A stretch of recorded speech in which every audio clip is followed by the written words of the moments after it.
Hi guys, welcome back to our YouTube channel. So in this video, I am going to show you on how to unmute a Instagram note step by step. Now, open your Instagram application.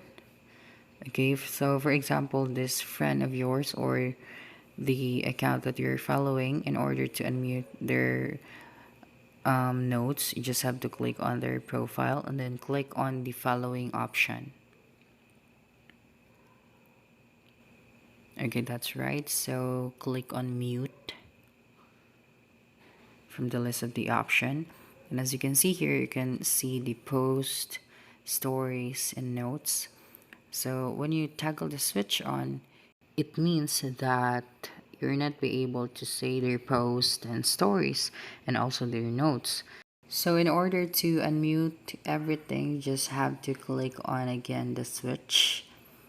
Okay, so for example, the stories and then the posts as well as the notes. So that's it. That's how you can unmute a note on Instagram. So don't forget to subscribe for more video tutorials in the future. Bye bye.